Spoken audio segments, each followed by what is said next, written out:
You will feel misunderstood. I'm going to share a little bit of a story of mine that happened recently to kind of something I went through, and I feel like a lot of you guys might actually understand this.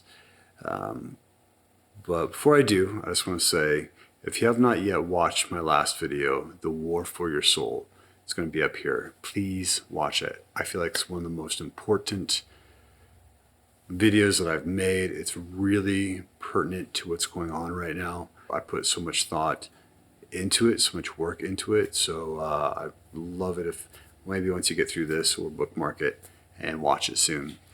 Also, if you have not yet subscribed to the channel, please like the videos. I hate saying this, it feels so obnoxious. I get it, but it really helps so much. What we're trying to do here is move things culturally, even if it's a counterculture, even if it's underground movement of spiritual artists and romantic rebels. Every single drop in the bucket really counts. Whenever you hit the like, leave a comment that shows this beast of a system that we're working within that, hey, this is actually valuable, this is important. So if at any point I've ever said anything insightful, anything inspiring, please go ahead and like and subscribe. All right, enough of that. So yeah, I wanted to talk about this idea of feeling misunderstood and deeply misunderstood, and not only as just your art. You know, a lot of times we'll put out art out into the world and people don't I don't really get it. But personally, not long ago, I had a really weird night. I'm not going to go into all the details of it, but I had this weird night and two people that I consider friends really crossed boundaries with me. And it was kind of surprising. And so I started reflecting on this experience and trying to be accountable to am I actually doing something, that would cause this? But in both instances, no, I really didn't. I didn't invite anything. But my boundaries were really crossed, and I realized it made me feel that need to retreat. And I think a lot of us introverts, a lot of us artists feel like we're introverted in a lot of ways. We work on our art, we kind of go into deep places that feel very personal, and we want to make something that's very connected to our inner spirit, comes from our inner spirit. And so when we do connect with somebody and they do overstep or try to take something that isn't welcome, then it seems like that would cause us even more of a retraction of all right, I'm not going to do that again. I'm going to keep to myself. So I know a lot of you, like myself, are deep thinkers, deep feelers, and throughout history, this has kind of been the case of whether it's like a spiritual leader of some sort, or if it's just a great writer, they tend to live solitary lives. And I say that with a little bit of pain, because I really believe that we want to connect very deeply. We just want to connect on a plane that is a lot more authentic, a lot more real than so much of the nonsense that we are dealing with in the world. And so we don't do well with surface level things a lot of times. So it's not uncommon to feel that need to pull back and keep to yourself. And I actually respect that. I really want to honor that. But I wonder if any of you can just kind of identify with what I have gone through recently. And it's this feeling of people really don't get me. Maybe they felt like they just didn't get you. I really do think that there's just always going to be people who don't get your art. That's fine. But there's this other side of this. And again, please chime in with any of your experiences with this, just so I can I don't have a strict script that I'm using with this, so I'm processing this a bit. when I put out something in the world, it might have a certain quality to it. So maybe I write a song, perform a song. Maybe I write an erotic poem, or maybe my photography, elicits some kind of a feeling in somebody. That often, I think that can be interpreted by people as though, oh, that means this person is this. And it's not. While our art is clearly a representation of who we are in our spirit, it isn't all of ourselves. And so people may think, oh, because you did something in a very particular way, that you are opening the door to them. And that is not the case at all. A lot of times we can create really magical connections with somebody because we speak a language of our spirit and our heart, and that opens up their heart, and and it touches them in a really intimate way. And then they think that they know you and that they have some kind of access to you. And this may even happen in your closer friend circles, family circles. And this is where I get into this idea of like having, I've been calling it lately, my inner garden, and protecting my inner garden. In my book, I'm going to read one of my meditations here. I call it the inner temple, but same kind of concept, right?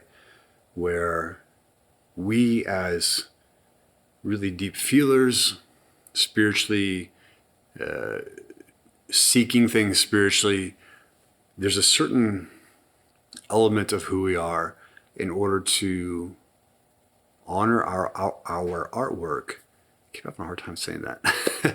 in order to honor our artwork, and we need to protect that, right? And so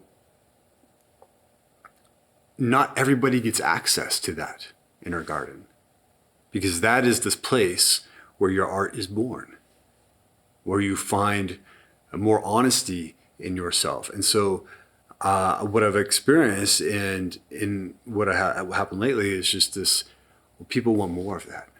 And I think that there's this idea that, please watch that last video, because I want to go back into everything I talked about that in there. But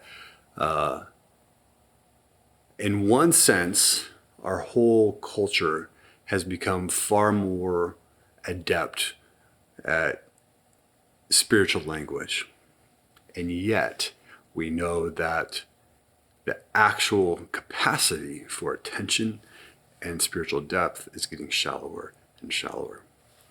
And when those of us who cultivate that within ourselves and really spend the time working on this inner world that we have, and then creating something beautiful from it, well, the people, oftentimes, people who are not actually doing that for themselves, may see that in you and feel that's very attractive, and they want to take a piece of that for themselves. And that's not really honoring of you and of me. So that's where I felt this impulse to pull back. And what's interesting what happens with that even, so there's another layer, another step to this, is so there's that initial like, well, I thought you were this way. And you're like, I'm not being judgmental. I'm just saying not for me. And sometimes it's fine just to say no. If it's a no to something, it's a no to something. That deserves respect. But then it can turn around. And this is what happened with me. I was told by two different people that I'm very closed off. And I thought that was interesting. And someone who takes things to heart, I like to receive feedback for the sake of self-improvement. Closed off. Geez, two different people told me I'm closed off. And I started thinking about it a little more. I'm not closed off at all. I'm very open. I'm very affectionate, very warm. I'm effusive with my adoration and praise and compliments to people in honesty. However, that it doesn't mean that I'm closed off if I don't give you something that I'm just not willing to give you. If you're trying to take a little bit more than what I feel is part of my, as I say, my inner garden that I'm protecting, then that's more of like a kind of a gaslighting manipulation thing of like, you're telling me I'm closed off, but in fact you are just trying to get something out of me that I don't feel like I want to give. So I hope this is making sense. I'm being somewhat general just because, I don't want to get into too many specifics, and I feel like the general ideas of this actually are things that a lot of you likely experienced. So please let me know if that's true for you. And yet, people are people, right? My friends are my friends, my family is my family. I love them. I just think it's important to be gracious, to realize that. And sometimes people need, that's like the best gift you can give someone is your own boundary. And especially when it comes to the boundaries that you set up to cultivate your spiritual practice and your artistic practice and things like that. So honor that reality in people. They may not know any different. And the idea is not, I hope what I'm conveying is not become a recluse, because I don't think that's the answer. I just think it's have an understanding. And for me I'm just saying I acknowledge this in myself, and I'm not acknowledging this in you, and it can feel very difficult. It can feel very painful, being a solitary person who is in pursuit of the truth of their spirit, the truth of whatever it is that's guiding them. It may look very odd to a lot of people in the world, and you may look strange, but you're also in good company. For one, here on this channel and with the community that's being built here on Art and Void, but just also generally with all the other kind of counterculture seekers and creators who aren't here to just to play the game of all this nonsense. But also just in good company with some of the greats in human history. A lot of amazing writers, from Hess to Dostoevsky or Hemingway, or even one of my favorites, Enya, as a musician. I love Enya, right? Putting out some most beautiful music. Needed that space for themselves to guard themselves. But I'm not trying to communicate that the answer is to cut yourself off from people. It's not, because you also have a gift to give the world.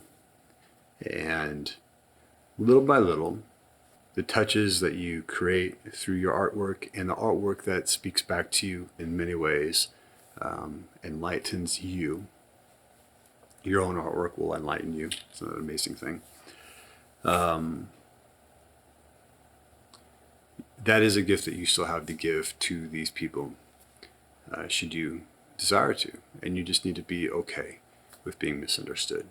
They might not always get it, but then at times you can also provide something that's very transcendent for them. And that is beautiful. So I'm going to read, in case you didn't know, I have a book. It's called EX NIHILO, 33 Meditations for Artists. I'll put the link down below. And it's one meditation on a page. And so this one, I've been saying your inner garden, but like I said, it's kind of interchangeable with this idea that I wrote here as your inner temple. So let me read this. Not everyone gets access to the altar. Not every voice belongs in the studio. You don't owe your sacred to the scroll. As an artist, your energy is your most precious resource. Guard your attention like a sacred flame. Be mindful of what you consume, who you let into your process, and how often you trade your depth for approval.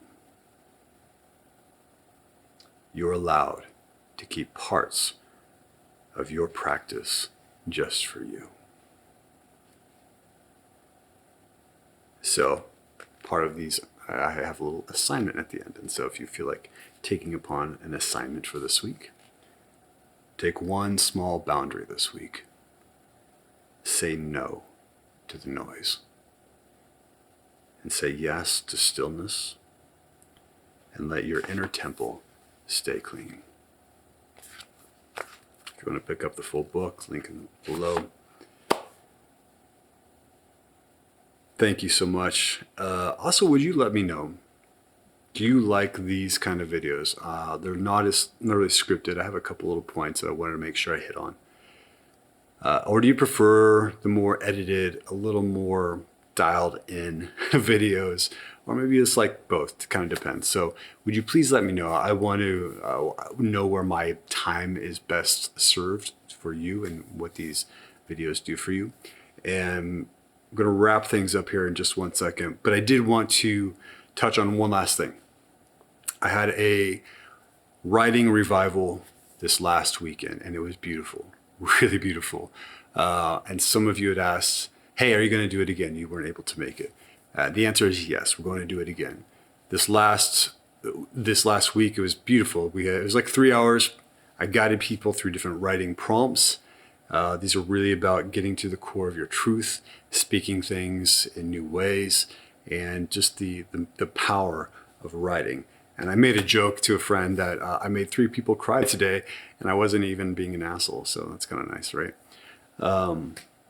So yes, that's coming up again. But what I'm also looking to do is find more ways for us to connect in general.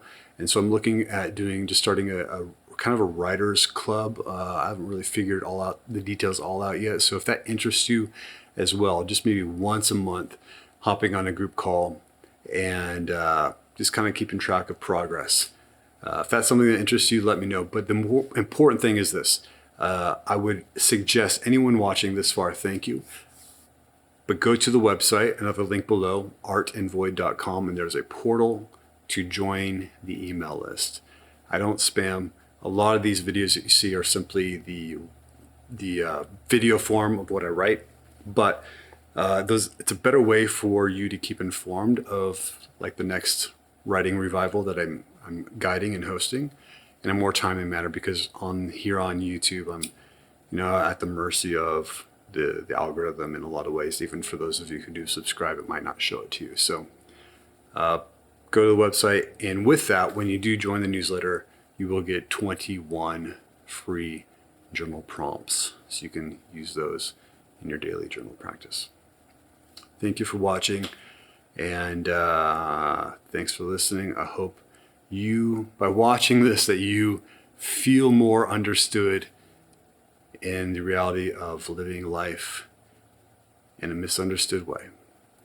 But you're walking a rare path, a path that most people aren't willing to walk. But you're doing it because you have to, right? You feel it in your soul. You can't go back. So carry forward, and you're in good company here as well. Thank you for watching.